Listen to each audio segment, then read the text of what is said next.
पीछे मुड़कर मत देखना, परमेश्वर की दिशा में आगे बढ़ना। Do not look back, move forward towards God's direction. Good morning friends. आज हम उत्पत्ति की पुस्तक 19 अध्याय पद 23 से लेकर 26 पर हम चिंतन करेंगे।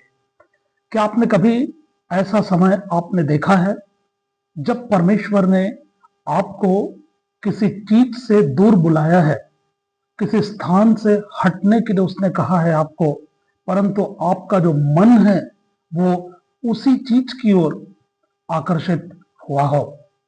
आज बाइबल के इस प्रसंग में हम देखेंगे कि लूत की जो पत्नी थी उसने कैसे परमेश्वर की आज्ञा का उल्लंघन किया और उसका परिणाम यह हुआ कि वो नमक का खंबा बन जाती है। तो यह कहानी केवल न्याय के लिए चेतावनी नहीं है, परंतु हमारे जीवन के लिए परमेश्वर की चेतावनी के साथ साथ कृपा को भी बताती है। उत्पत्ति की पुस्तक 19, 23 से 26 मैं इसे पढ़ लूंगा।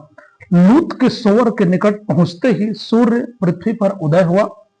तब यहोवा ने अपनी ओर से सदोम और अमोरा पर आकाश से आग बरसाई, गंधक और आग बरसाई।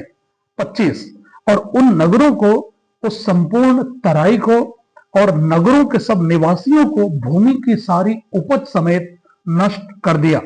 लूत की पत्नी ने, जो उसके पीछे थी, दृष्टि फेर के पीछे की ओर देखा और वह नमक का खंबा बन गई।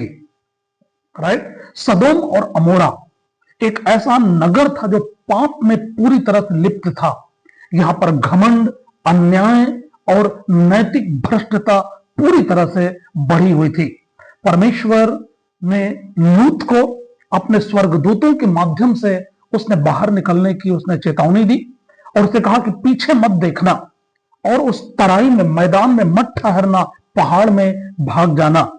परंतु लूत की जो पत्नी जो थी वो पीछे मुड़ करके वो देखी, और यह सिर्फ आंखों से पीछे मुड़ करके देखना नहीं था, परंतु यह उसके हृदय का वापस उस स्थान पर लौटना था। मेरे प्रियो, उसका शरीर तो भले आगे निकल गया था, बाहर निकल गया था, लेकिन उसका जो मन जो था, उसका जो दिल जो था, अभी भी वहीं पर उस सदोम और अमोरा में लगा हुआ था। मेरे प्रियो, और इसका परिणाम यह हुआ कि नमक का खंबा बन गई, जो स्थिरता को, निष्क्रियता को बताती है कि वो पूरी तरह से निष्क्रिय हो गई।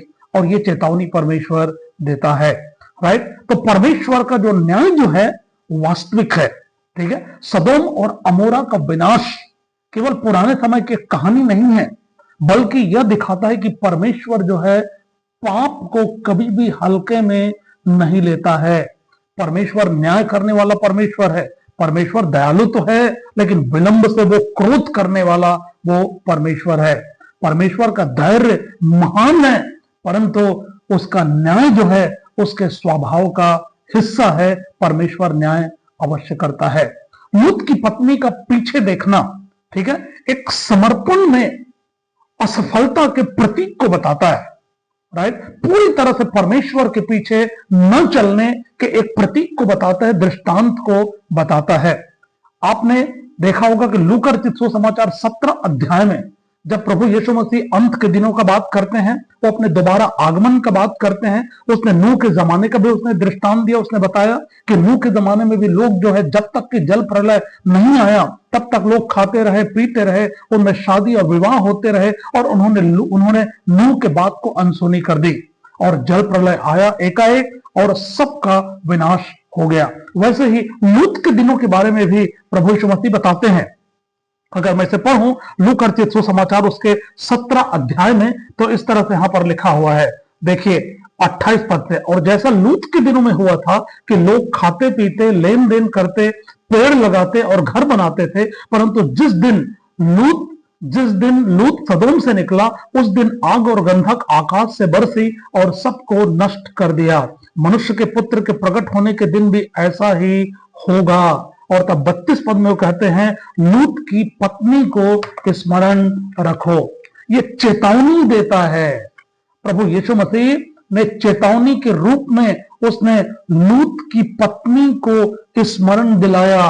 आज वर्तमान समय में अगर आप और मैं जी रहे हैं और अगर अभी भी हमने मन तो फिराया, लेकिन फिर भी हमारा मन जो है उसी संसार में लगा हुआ है, उसी पाप में लगा हुआ है, उसी बुराइयों में लगा हुआ है। अगर आज आप और मैं अभी भी अपने उन्हीं गलत रिश्तों से, पाप के भरे हुए रिश्तों से अगर आज भी हम बंधे हुए हैं और वहां से अगर हम बाहर नहीं निकल पाए हैं, तो आपका और मेरा जो जीवन जो है खतरे में है। हम स्थिर हो चुके हैं और हम एक न्याय के, आने वाले न्याय के समय के लिए अपने आप को हमने दंड के लिए हमने तैयार कर रखा है। जैसे लूत की पत्नी जो है नमक का खंबा बन गई, मेरे प्रियो, वैसा ही आपका और मेरा जीवन भी अगर हम पुराने पाप में जी रहे हैं तो स्थिर हो जाएगा और हम बिल्कुल यूं ही हम खड़े हो जाएंगे इस स्थान पर जहां पर कोई उन्नति नजर नहीं आएंगी, हम परमेश्वर की दिशा में नहीं बढ़ पाएंगे, परंतु उसी बुराई और पाप में हम जीते रहेंगे।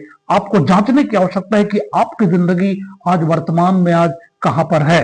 करेक्ट? तो पुराने जीवन में मुक्ति के बाद आप पीछे कभी भी न देखें, इस चीज को हम लोग सीख सकते हैं। राइट? आज बहुत सारे लोग परमेश्वर को ग्रहण तो करते हैं, परंतु अभी भी पुरानी और गलत आदतें, रिश्ते और पापों की ओर पीछे वे देखते रहते हैं। राइट? मसीही जीवन एक यात्रा है और हमको आगे परमेश्वर की ओर हमको चलते जाना है, संसार को हमको छोड़ना है। राइट? हमको संसार को छोड़कर सलीब को लेकर के हमको आगे बढ़ना है। प्रभु ने हमको क्रूस उठाने के लिए बुलाया है। प्रतिदिन अपना क्रूस उठाओ और मेरे पीछे हो लो, ऐसा प्रभु ने हमसे कहा है। मेरे प्रियो, सुविधा की जगह और विश्वास। लूत की पत्नी शायद सदोम के वैभव को वो नहीं छोड़ पा रही थी।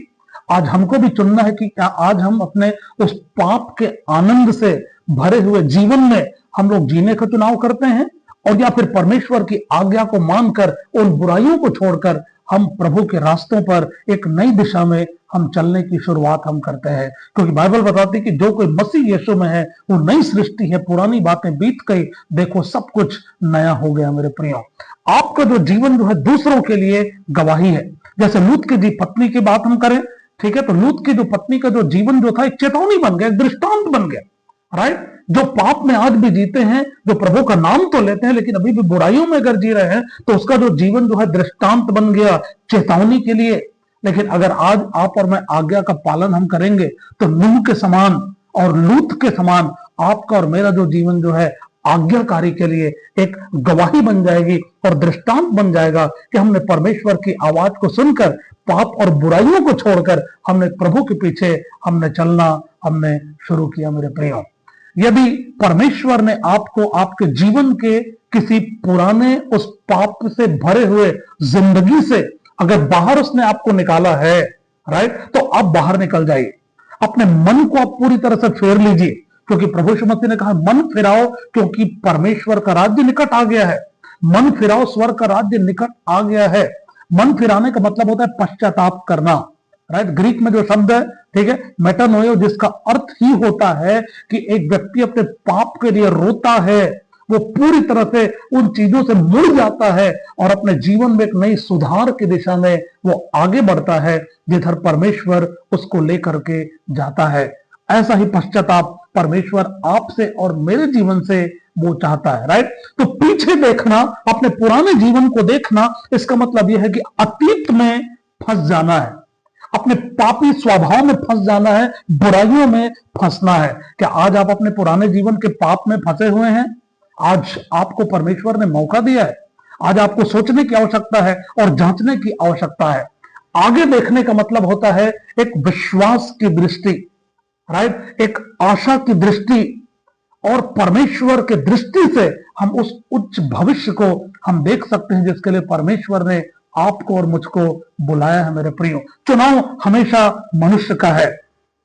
आज परमेश्वर की आवाज अगर आप तक आ रही है तो आपको चुनना है कि क्या आप लूत की पत्नी के समान आप उसी विनाश के नगर को आप चुनते हैं, या अभी भी आपका मन उसी पाप और बुराइयों की दुनिया में लगा हुआ है, या फिर आप वहां से मन फेर कर आप प्रभु यीशु के पीछे चलने का आप चुनाव करते हैं, पवित्र जीवन जीने का चुनाव करते हैं। नहीं तो जैसे लूत की पत्नी जो है नमक का खंबा बन गई, वैसा ही आपका जीवन भी हो जाएगा मेरे प्रिय, राइट। तो परमेश्वर प्रेमी है, धैर्य उसने धरा, लेकिन वो नाश वो करता है। सदोम और अमोरा के पाप के कारण उसने उस पूरे गढ़ का, उसने तराई का पूरा नाश कर दिया, जहां पर लिखा है, और यहोवा ने अपनी ओर से सदोम और अमोरा पर आकाश से गंधक और आग बरसाई और उन नगरों को और उस संपूर्ण तराई को और नगरों के सब निवासियों को भूमि की सारी उपज समेत नष्ट कर दिया, लिखा है, राइट। तो आवर गॉड इज अ जज,